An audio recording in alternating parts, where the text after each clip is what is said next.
Hey, what's going on, guys? It's me, Train Man, and we are at 4 times speed. Amazing, mind-blowing. I recorded actually about 2 hours of work here, and so that's brought down to just under half an hour. It is a lot of the same. It's, as I've said, one of the things that I wanted to do was get Tardis Pass more or less done. Of course, that entails a lot of texturing and a lot of very tedious work filling in these lines here. Unfortunately, the create the lines after you've filled in the area doesn't quite pan out. So, yeah, we're doing a lot of work here. Now, this area is the first area to be finished just because it's kind of a smallish thing that I could get out of the way and feel accomplished really quick. But in the grand scheme of things, the thing that we get done the thing that we get done is the striation lines all the way down this side of Tardis Pass. Now it isn't filled in, so we've still got a lot of gray there, and there's a chance that I could go in and do work between now and when the video comes out. But I am running on schedule, not ahead of schedule. I'm running on schedule, which means that anything you guys say now in reference to what we should do next time will be heard. Next time, of course, it's episode 103. It is a run session. The couple of ideas that I've had so far that have really stuck in my head are modern diesel over Tardis Pass with maybe a big coal train, some other stuff, some logs, maybe, I don't know. I need to go back and look at the comments and see exactly what people want me to do. I have some ideas as to what I can do, and of course there's plenty of stuff that I can do. Anyways, I am done with these friggin' mountains. I know I've got plenty of work to do on them, and that's probably going to take up the large part of maybe even a couple more episodes because of the amount of time that I have to pour into these things, but at least it's time that I can, God, look at my cursor having a spasm. At least it's time that I can spend, at least it's time that I have to spend. Now, at least. I fill in this area here, and then I go ahead and fill the rest of it in. Put some striation lines in, and then go in with the dry rock, dry dirt. TJ asked me, why the hell does it look like a desert, and I really didn't have an answer to that.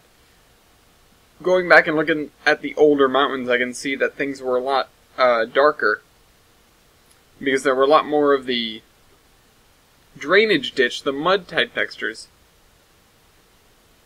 than there are now. I believe I talked about that when I first started doing this, and talked about how we could have fewer of them, but make them larger and more prominent. But that ended up just changing the shade of the mountain entirely.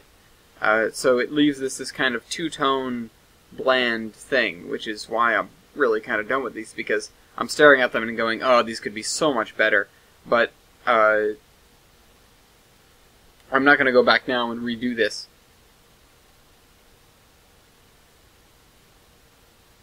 There are, of course, this is not one of the areas I'm willing to redo. As far as track work goes, it's decent. Tardis Pass is difficult, but it's not impossible, as long as you double head, or triple head, depending on what kind of trains you have, or train you have. With steam, you're probably going to have to double head. With diesel, you're going to have to double or triple head. Of course, the thing about diesels is they're designed to run multiple units connected to one another for longer, more powerful trains. And that's unfortunately one of the reasons they beat out steam engines in the end anyways. It was just lower maintenance. It was lower maintenance costs, but it was also lower crew costs in the age where, if you look at some of the PRR steam videos of the day, towards the end of steam, you'll see triple heads all over the place. Triple headers all over the place. The 2 and 3 K4s, 2 L1s, a T1 and something else, or 2 something else's. I saw a triple header with a T1 and 2 K4s, which was very, very impressive, over Horseshoe Curve. Don't know where that video was. I believe it was on the T1 Trust's YouTube channel. You can probably look them up. But it's just one of those things where they could do this now without having to pay for 2 or 3 crews to run the engines individually. Because, of course, every steam engine you need a driver and a fireman. So that's 2 people already, where in a diesel you just need a driver. And if you have a double header, that's 4 people, or just 1 person. And that's going to reduce the amount you're paying out significantly when it comes to your payroll. This is a rough version. There aren't any breaks. There aren't any fades between the 2 or 3 clips. But maybe I should go in and add those. If I don't, I apologize. But we haven't hit the end of the first clip yet. Once again, I do try to do more than one thing at a time, but we run out of things to do pretty quickly. Especially when we've got this one mega project kind of looming over us. And unfortunately, that makes me less apt to come in here and do work, because it's just something that I know has to be done, and it's this big looming task that it's sort of like a chore. Especially now that I don't think it looks good. So that's that. I wish I could have come in. I should have done the striations with a larger tool, so that way I didn't have to worry about clipping them so much while doing this. Now, I have talked about in the past going over these tiles that I'm done with, and covering or using the fill tool with the gray rock in order to get us the I decided to put some fence in, by the way. I thought it would look good. In order to get us whatchamacallit. I'm sorry, I'm losing words here. Going with the gray rock in order to get rid of the little yellow crosses that you see all over the place from little spots where I missed every little section.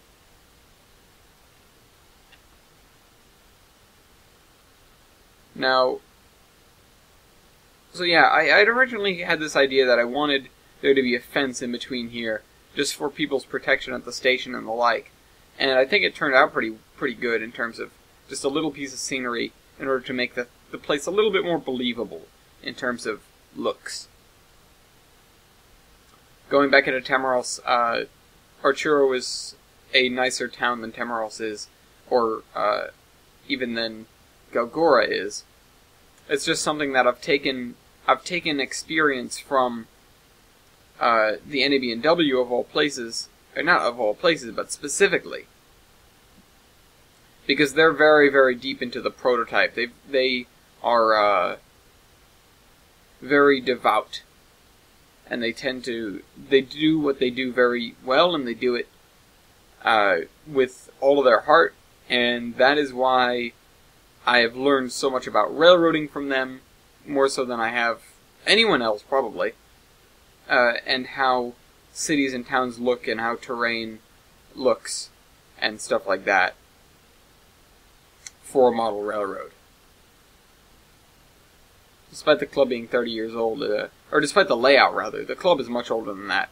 Despite this layout that we have right now, the fourth of 4, the 4th layout that we've ever had, it being 30 years old, there's still plenty of work that we do on it. I talked about destruction of a mountain on the Tardis podcast last weekend. And, yeah. So and operations, too.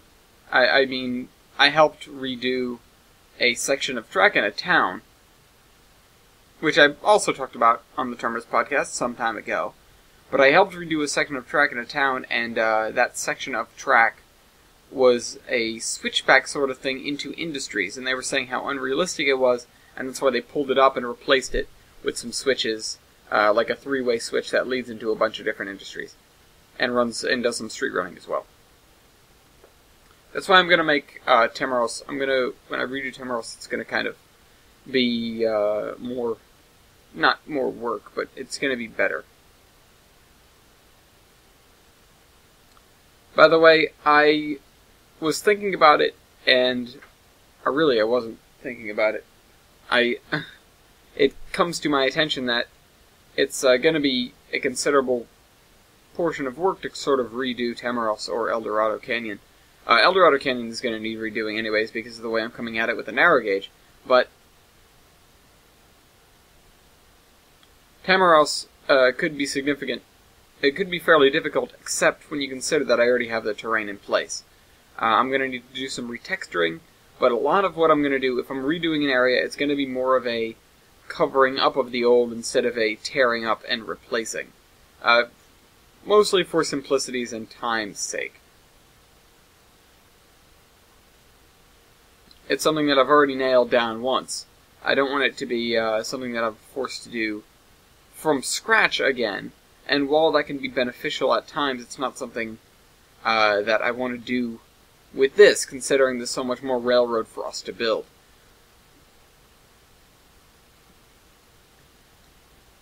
Also, with the release of the Tane Community Edition, which, by the way, is buggy as all hell,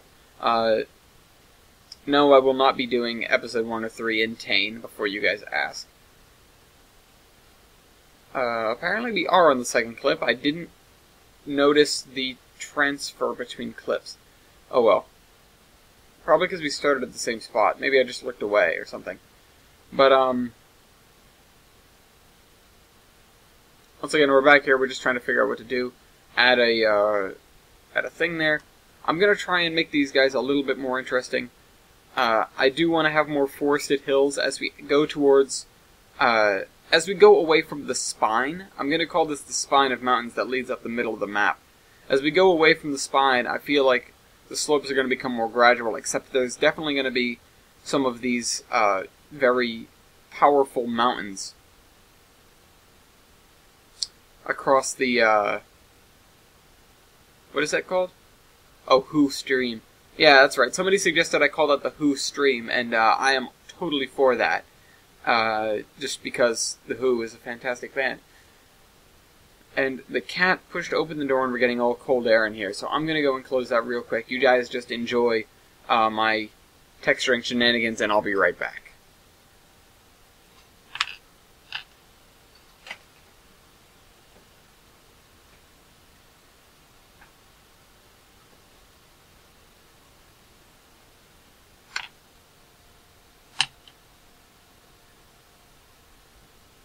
And I am back. Sorry about that. I wasn't going to deal with freezing to death while trying to record a video over here. Or even just trying to do post-commentary. So this is the beginning of the end for the striations on the pass over here. I'm pretty sure this is, once again, this is kind of all I do these days. You know what? Meanwhile, I'm going to go ahead and go through the comments of the other videos and figure out precisely what we're doing, because nothing else interesting is going to happen anyways. So, let's just check that out. Let's go over to my channel on YouTube, and go ahead and find, where are you? Last week's episode. Come on. 101.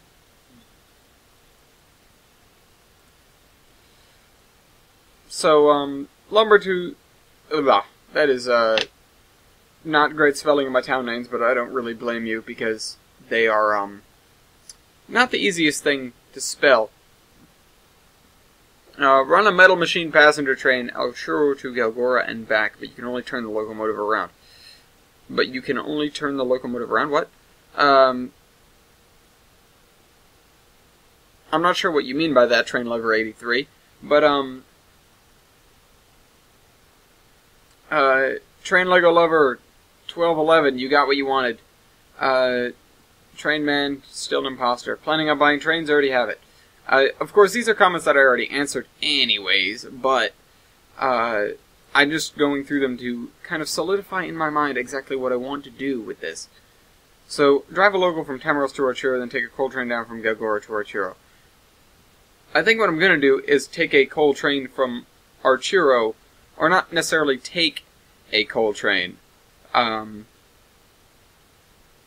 Though, I think I have an idea of what the operating session is going to be like now.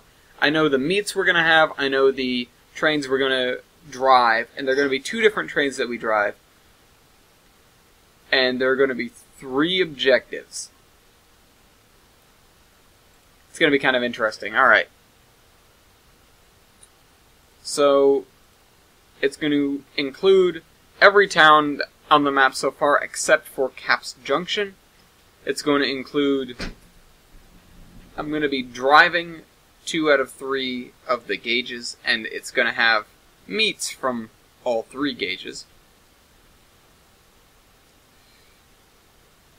So that means we're going to have stuff going on in Tamaros, we're going to have stuff going on in Arturo, we're going to have stuff going on in Golgora, and we're going to have stuff going on in Sisquika. We may not have anything on the Tamaros 3-foot gauge.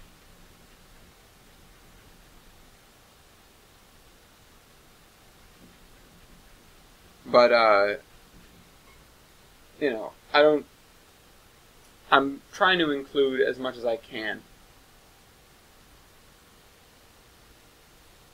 I'm trying to find something to deter the cat from banging on the door the way she is. I'm just gonna throw my phone. Hey, kitty, Zoe, stop.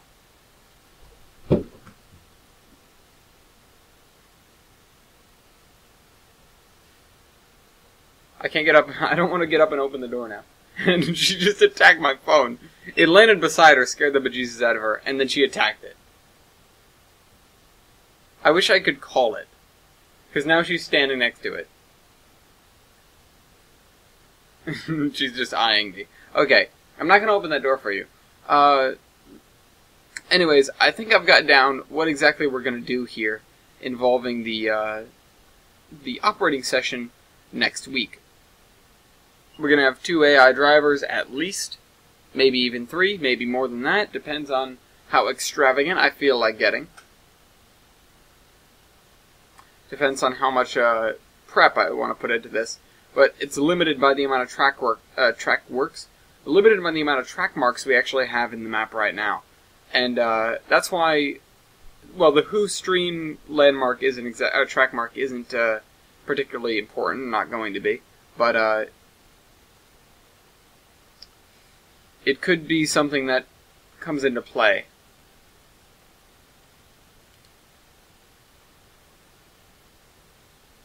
Also, I think I ought to add a cargo transfer in Tamaros, because why not? I think I know what it'll move anyways. Probably logs.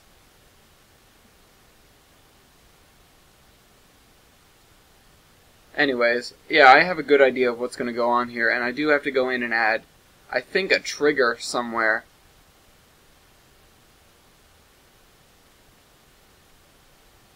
Maybe, can you make trains trigger on a notification of something? I don't know if that's a thing. Because I kind of want to be done with something and then tell the AI train to go. I don't know. This is getting more complicated in my head as time goes on. But it's going to be a good one, I hope. It's going to be doing some things that we haven't been doing before. Also, I'm no longer opposed to non-download station content, because the sessions that I'm making won't be included, because things are liable to change significantly. Oh yeah, there's the second cut. Realized that I had a hole in the trees, went to fix that, and then went back to the striations. Realized how much work we had to do here, and immediately sat down on this. I'm trying to talk about the op session tomorrow without giving anything tomorrow. Trying to talk about the op session next week without giving anything really significant away. I don't want to give away spoilers. But I will say it includes, as I mean, I've said plenty. Big modern diesel coal train. I'm not sure with what diesel, though. Or what kind of diesel. I'm not sure really what I have in 12. I haven't spent that much time in the editor. By the way, if I hit an arrow key, the wheel stops spinning, and that's annoying. I decided to do this area first because it was interesting. Also, I've got that corner back there that I need to work on as well, because you can still see it from Tardis Pass. At least if you look very hard.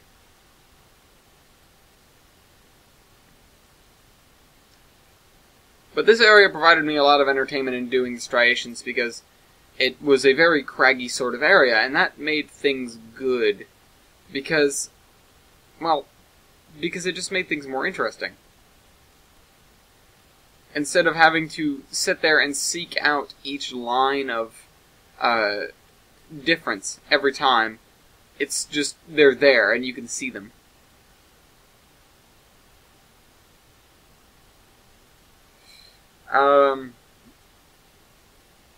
Let me see.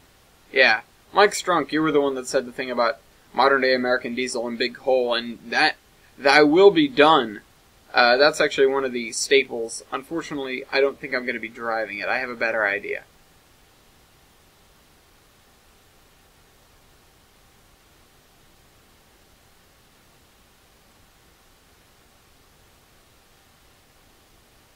Anyways, I started adding these lines kind of arbitrarily at some point because it wasn't, you know, conducive of me doing it regular. Because, frankly, the side of this mountain was just pretty flat. But, oh well. I don't think it's going to make a big deal anyways. One of the things about this is, up until you get up to the apex of Tardis Pass, you're not going to be spending very much time looking at these mountains. Actually, frankly, the whole time you're probably going to be worried about getting over Tardis Pass, unless you're playing on DCC mode, which, you know, you can do. But, you know, unless you're running with a really... Hold on. Think. If you're running with a really powerful engine on a not-so-heavy train, like me pulling the load of, although, to be honest, the 3254 that I have in trains is wicked OP. It's got, I managed to pull the zombie train over Tardis Pass at about, oh, I have screenshots, actually. Hold on, let me grab them. I'll tell you. But yeah, it was really impressive. And then Weibold couldn't even start getting up the pass with his poor number 18. Would these be it? No, that's Kerbal Cruiser. That was something else. No, where are you? Oh, they fell. I put them under TRS clips. Anyways, 31 miles an hour going into the approach, or going up the approach, hit 40 miles an hour after I came, well, that was that was after I came over the summit. And that is a glamour shot of us in Arturo. Coming the other way out of Arturo, 47 miles an hour before I even hit the main line, 42 miles an hour coming up the pass, and 37 at the apex. So I was going 31 on the easy side and 37 on the hard side. Then again, the train wasn't loaded, which probably would have made a difference, but probably not that much of a difference, considering how much of the train's weight is passenger cars. And those don't, you know, change weight. Also, who was driving? Somebody made it up to Sosqueaka with a 200-ton train, using a K36, I want to say. I couldn't tell you off the top of my head. I don't know. I mean, it was Jader who did it, if I recall correctly. But he was running narrow gauge up that area over there. And frankly, it's good when you guys report back on me good solid numbers, because not only can I use them for run sessions and know what I'm getting into instead of getting stuck on hills constantly like I normally do in the train club, but it helps me just kind of gauge how steep things are and how difficult things are. Of course, a lot of the grades onto Temeros and Vale and Anaconda Railway are pretty difficult. Duh. That's not something that needs saying. It's been said many times over. But there is a limit to everything and how far I want to push people. Frankly, to be honest, when I built Tardis Pass, I was like, oh, I'll go easy on them. I'll only make it 2.5%. And then I did the narrow gauge the same, because I was like, you know what, that's fine too. And then I realized a couple things. Realized that I couldn't raise the ground to the river there. But, I realized something. I don't remember now. I realized that the narrow gauge was the same height as the standard gauge, and was increasing at the same rate, so I had to increase the gradient of the narrow gauge, which wasn't something I was intending on doing. You guys haven't had the pleasure of driving on that yet. Enjoy. But you will, eventually, hopefully. With any luck. So, we've got I'm working on the riverbed here. The reason I wanted to work on the riverbed is so that I can have a good sort of angle to put the river in and the textures in and everything, and having this as sort of a just gully without a care in the world isn't really what I was going for. So I do spend a little bit working on this here. I'm making the spline points 15 lower than the track, because that's where they were when at the bridge over there.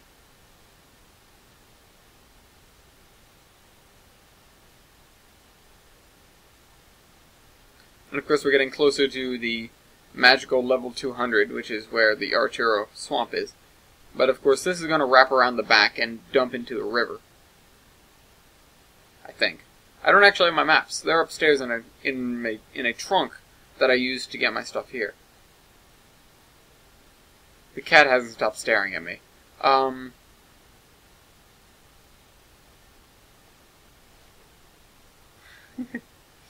Anyways, so I go and make this little slope here, and then I raise land to track for those other guys, or for the track on top, so that it has a decent embankment, and it gives this guy not an elegant curve, but it gives him a curve.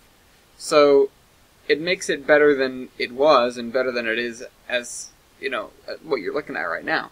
And it's better than the slope, too, because it actually gives the track a little bit of room to breathe, so to speak. And then I go ahead and put the river in the riverbed and call that a day, more or less. This piece of track, or this river really, is the extent of the work that will be done to the east on this section. Once, actually, the easternmost work is about to be done on you're about to see, because I finish all this terraining here, or the small amount of terraining that there was to do, and then I come in and do the texturing. And then I put the river in it, and then basically we're done, and then I have to put in the, in upcoming video, you'll see me put in the ballast for that track, and then do this forested area right here. And by upcoming video, I mean not this episode. So I go along this with the dry rock, which probably isn't appropriate for a river's edge, but this river's edge already is using the dry, sandy rock, so that's just the way it's going to be. So dodge the river through that gap. The Who River. Who the hell are you? I woke up in a Soho doorway. The policeman knew my name. Said, you can go sleep at home tonight. Anyways, I think that's about it for the day, and I'll see you guys next week. Enjoy more speedy texturing for the last little bit of the episode, and me doing stupid things. Trainman out.